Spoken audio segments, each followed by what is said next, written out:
So why is slavery okay? In general, slavery obviously is wrong. Was there times in the past, in the Old Testament, where God used the taking captive of certain people who were destined to be destroyed, completely destroyed, wiped off the face of the earth, and instead God allowed some of them to be spared, to be taken captive, where they assimilated into the Jewish society and became believers in God, and ultimately, I think, were saved.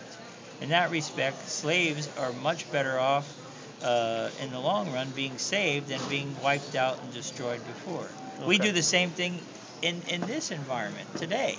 Okay. If we had um, people that had the plague, and we didn't want the rest of society to be caught up with the plague, we would, and we had no cure for it, wouldn't we isolate those people, quarantine them, and allow them to die off in peace, right? So that the rest of society wouldn't be affected by it? Sure.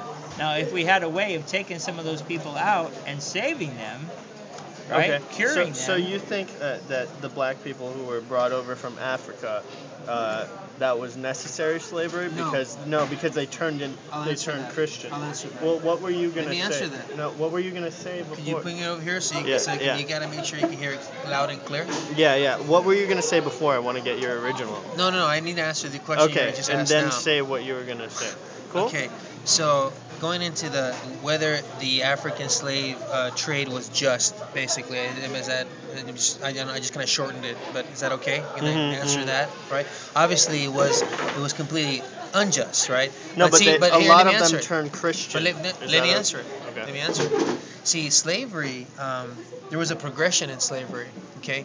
Initially, when the first slaves arrived in America. Now I'm talking about America because slaves were treated differently in America than they were elsewhere. Very differently. Okay? And there's a reason for that. True. The main reason is because in America, the people, most of them that first landed here were Protestants. Okay? They were Protestant. They were not Catholic. Okay? And of course that made a huge difference because the Protestants knew what the Bible said in regards to slavery. Okay, and here, in essence, there are very clear-cut descriptions about slavery in the Bible. As far as how long you can own them, I forgot now. I don't remember the date, how long, but I think it's like 6, 7 years, 5, 6. I don't remember. Okay, it's a certain time, and you have to. This is in the Old Testament. Okay, you have to set them free or offer them to be set free. They don't have to. You don't have to kick them out. They can stay if they want. Okay. Now, why would a slave want to stay with their master? Right. Like the only reason, or at least one of the only reasons that I can think of, is if he's being treated well. Here, now I want to draw the distinction. Initially, slavery in America, in the beginning, okay, was what we would call just slavery, right? Meaning, they would treat their slaves well, right? They would not harm them, or anything like that. And of course, the slave reciprocated that relationship, okay? And there was all these rules, these moral rules that they had to follow, and they did, right? For example, after the time frame was done, they offered to let them go. Many did go. Many did start their own life in America. In the beginning, okay? They started their own life. They were set free. Some decided to stay because of what I already said, right? But then, of course, things started to change. And there's where I want to draw the distinction, okay? Is that because of greed, because of the tobacco trade and the molasses and meaning we call people began to treat their slaves bad, then it became unjust slavery. Because of greed, right? Because of what they did is they began to no longer follow the biblical direction on how to treat a slave. And it's reciprocated. In the New Testament it talks about it. It says if you're a slave, don't seek to be freed. Respect your master as if it was Christ. And the same thing is reciprocated to the master. It's taught to the master. The master, again, I'm just paraphrasing. And, it says to the master, it says treat, your servant with respect. And it goes on and on. Don't abuse them. Because you're going to be judged. Exactly. The way you treat your slave, God's going to judge you. So you better treat them well. So see, this is scripture. Okay. Well, what were you gonna say? Yeah. What were you gonna say So the way before? the way slaves were treated, as we know in our history, as we were taught, how abused they were, how they were shipped like sardines in ships, Yeah, right? yeah. That is not Christian. That is not how the Bible describes how slavery should be. Okay.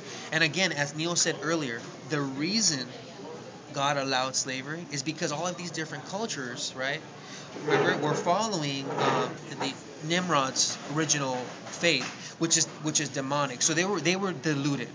They were following demons, okay, and they were destined to eternal damnation. So what God allowed is for back then, because Jerusalem or Israel was a state, and so as a state they have their army, they have their they have their things that it becomes a what do you call it, when God is whatever they call it. But anyways, that's basically it. You know what I'm saying? So that's what God allowed it. But again, under very strict guidelines of how to treat the slave. And if anyone is interested in knowing what are the strict guidelines, just look them up. Look them up in the Old Testament and look up in the New Testament and see how God describes how the relationship should be between the slave and master.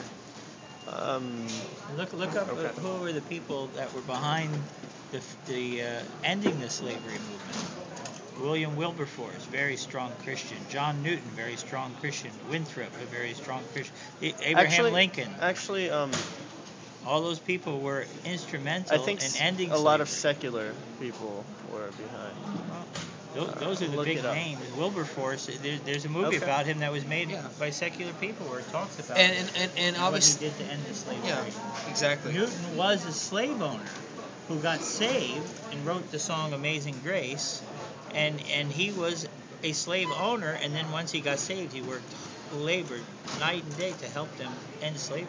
Yeah, and again, the reason is because of the abuses that happened in slavery, because of their greed, right? And again, greed, it comes from Satan, right? They were no longer Christian, though they call themselves by name Christian. Yeah. But they had sold out to Satan through the tobacco trade and through the molasses trade. But I personally, I think in no form slavery. Again, I understand. But again, but see, if you take it, go back to the book of Deuteronomy, where God told His people, "If you obey me, this is what's going to happen. You will have blessing. You will have freedom in your life. You will have food. You will have a place to stay. You will have shelter.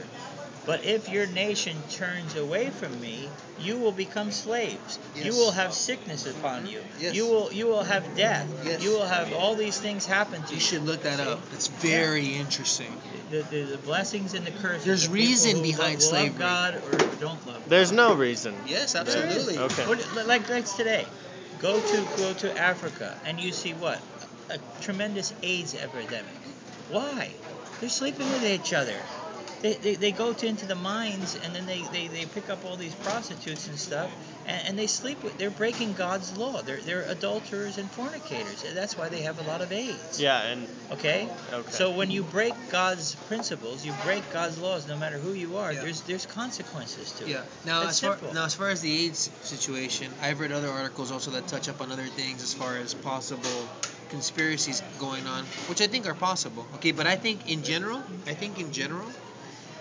Like let's say someone implanted, the AIDS virus to the African people. Let's just say, and they're trying to destroy the African race through the AIDS epidemic, and it's not because of immorality or sexual immorality. Let's say God. But how does it spread?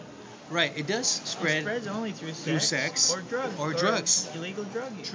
True. It does. So it does breaking God's laws. It does. Okay, but what I'm getting at is God knows in the end. God knows. So I know people, for example, well, maybe not personally, maybe distantly, but that do have HIV or do they have AIDS, right? And because they've changed their life around, right? They've lived a long time. They continue to live. Obviously, Magic Johnson is an example. Because of God. Because they repented, absolutely. Magic Johnson stopped his habit and he committed himself to God. Yes. We can wipe out AIDS very easily, right? All we have to do is everybody be monogamous. And heterosexual, obviously. Yeah. Obviously. Everybody be monogamous. Being that most people that die from AIDS are homosexual. And I can bring the statistics, obviously, by far. Okay. I took sociology. Yeah. Yeah. Okay, thank you. No problem.